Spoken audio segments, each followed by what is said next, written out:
What up, millions? What's going on? Not Move Podcast. I got Israel here. What's going on, man? How's it going? Not too bad, man. So, you got a fight coming up. A What's couple, up, bro? hopefully. Yeah. Yeah?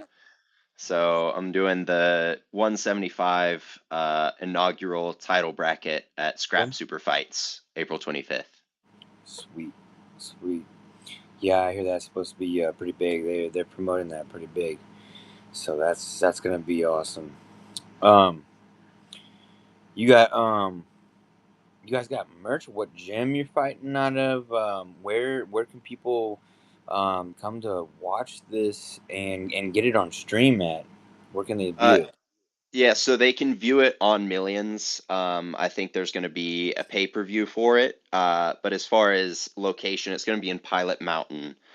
Previously, it's been in Greenville, South Carolina, but they're moving it a little closer just to do that. It's not at a gym. I believe they're doing it at a church there. But yeah, I'd love for people Sweet. to come out and support. Oh yeah, that'd be awesome for real.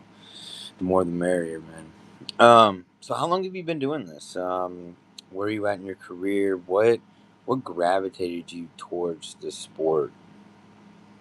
I've been training about 5 years now. I'm a jiu-jitsu purple belt. Recently got that last year, end of last year. Um, I gravitated towards jiu-jitsu just because of I guess the social aspect more than anything. Previously, I was a parkour and free running athlete, so I did a lot of flips. I did stuff like that, just on college campuses that were local, but I didn't have anybody else that was interested in doing that and wasn't part of a community. So when I found jujitsu, it was kind of that community thing that I could do and had others to push me to be better.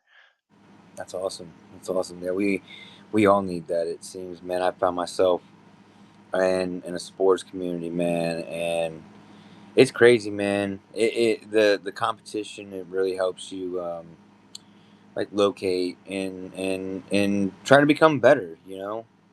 Um, that's the whole point, is to be better at your craft. hmm Um, is there anybody that you um style your fight around? Anybody that you idolize that you like to say like, hey, look, I want to add that to my game. Uh, I would say the number one person that comes to mind for my specific style of jujitsu is I believe he's a Japanese MMA fighter, Genki Sudo. If you don't know him, I would close the browser right now. I would look up Genki Sudo highlights. There's like this one clip of him where he flying triangles like 8 people in a row. And if you watch just his demeanor, the way he conducts himself, and the way he just is a true showman without sacrificing intensity and drive in the sport, and I really look up to that just because I believe that both can happen. That you can be very entertaining, but also technical and have a shot at winning. Dude, that's cool. I'm gonna check that out. I'm gonna have to go back, rewatch this. I want to look it up for real. Like, yeah, Yeah, I almost it's he's actually already amazing. have, to be honest with you. But hmm no. uh, so do you guys got any going back to your guys' gym and everything like that? You know, I don't mean to flip flop. You guys got any merchandise that like for you personally to help with everything, travel expenses or anything? Like if you don't like anything for the gym that's helping that you can push. I know you can buy. I've seen Scrap Super Fights has like some nice like hoodies and stuff. I haven't picked one up. I've been kind of slacking on that every time I've been to one of their events. But yeah, I always wear like Annex Collective. That's one of my main sponsors. And actually, I'm wearing this is Mutiny Warfare from a gym in Charlotte. I really like his stuff as well. But yeah, I think it's nice to be able to support local people. There's plenty of big jujitsu brands, but I like all the local stuff that we have going on. That's pretty cool, man. That's pretty cool. Yeah, I always try to support local. Um, if I'm not able to, you know what I mean, or if that company's not local, you know, then I spread out. But um, that's pretty cool. Anything that you like? You got any like? Obviously, like a lot of people, you know, I think their dream is to like. Where do you see yourself in 5 years? Like, what's your vision for this sport for you, and your dream for this? Like, what do you see yourself? Like, what do you wanting to do? To Um, like, what's the ultimate goal? yeah, I mean, I'm physically capable and young, and I feel like I've got the drive to take this as far as I can. I have no delusions of being the best grappler on the planet, but I would love to face the best grapplers on the planet and have entertaining matches with them and just be at that level, be on those stages and those places. And then of course, like all good jujitsu people do, once your body breaks, go teach people. I got a buddy actually, personal lifelong friend. He was doing jiu-jitsu, the jiu-jitsu training out in Colorado Springs for a long time. Um, moved and moved out here actually to Kansas City and opened up. Dude, I was watching him the other day. I seen some clips. I was like, oh wow, that's I didn't expect it out of him. You know what I mean? Like, and Hmm. he's doing competitions and stuff, and it's pretty cool, man.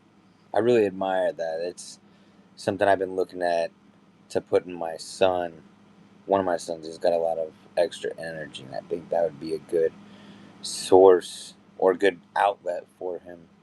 Hmm. Um, do you got anything like ideas like for youth? Like I just brought up, like, you know, for instance, my son. I mean, you see that this is something that, you know, like jujitsu, martial arts, stuff like that. What's your outlook on the youth and connecting them? You know, bringing them together with this. Yeah, there's plenty of programs like the Guardian program. I don't know if you've heard of that. That in kind of less fortunate regions where kids don't have a lot of good things to do after school, and they can fall into kind of bad habits. It uses jujitsu as a platform for them to be able to do something productive outside of school. Yeah, I think that jujitsu is great for younger. I mean, everybody always wishes that they'd started younger, or Yeah. I guess they wish that they started wrestling, but I personally remember myself as a kid and I know I would have quit immediately, so I don't really have that problem. But I think you should probably have your kid maybe in gymnastics first, or Okay. or even like parkour or free running. I would say for the younger kids, it's really hard to uh I don't know. They're not going to be learning jujitsu for the first 4 or 5 years that you have them in there. Generally, they're just going to be learning to move. And I think that sports like parkour or uh, gymnastics just do a better job of teaching you how to move. Because I think that's honestly been a cheat code for me coming into jujitsu, having a lot of repetitions of just learning different movements. Right. It allows you to be highly adaptable coming into jujitsu. A lot of the uh, things that I've been able to do, flying triangles, arm bars. I've never drilled any of that. Never even done it outside of matches. Even it's just kind of I know what it should look like, and I know I'm Right. capable of it. Yeah, that's pretty cool. I didn't ever really think about that. Um, I'm definitely gonna take that into thought. um, 'Cause I didn't understand. I didn't know that they, you know, for the first 4 or 5 years they really wouldn't be learning. So I could see Well, why. Like, it's hard to wrangle, a yeah, 4-year-old into doing jujitsu in a way that looks like jujitsu. They're okay, gonna get energy out, and that's but gonna be great, but they're probably not gonna be, being picking up a whole lot of information. right, right, they're not gonna really. I mean, you know, some of them, yeah, I can see, but that's what I'm saying. I could see the reason of being like why maybe wait long. You know, I mean, he's 7, so he's, you know, He's pretty smart, but I think I you're would right. If say I that's got into like probably double digit jujitsu years, is probably a good idea around that age. Yeah. really Hmm. look into that. That's pretty cool. Um, I my guy, I don't have anything else for you. I don't know if you got a couple of name drops you want to go, talk about a little bit more about the event before we go, and what you got Um, going yeah, I think it'll be a really good event. I'm excited to see. I just kind of every name that gets announced as far as who else is on this card are all intimidating names, which is exciting for me just to I don't know, see some big names, people that I know they're coming for it, and that I'll get to have some exciting matches against them. Yeah. on. That's pretty sweet, dude. Again, we can get this on millions. I gotta say, I got a couple people in my podcast that are on here. Um, I know we're gonna be watching. I know they're this is right up their alley. Um, I'm excited. I'm excited. Um, again, man, shout out to you, Israel. Everything that you got going on, brother. Like I hope the Appreciate it. ultimate best for you. April 25th. Mm-hmm. Um, Yep. I'd like to get an interview closer, to April 25th. Um, kind of see like how everything's going at that point, right before the fight, and Yeah. then you on after the fight, and kind of break it down. You know what I mean? Sounds good. Sweet, Israel. I appreciate you, brother. You have a wonderful day, my guy. You too. Thank you.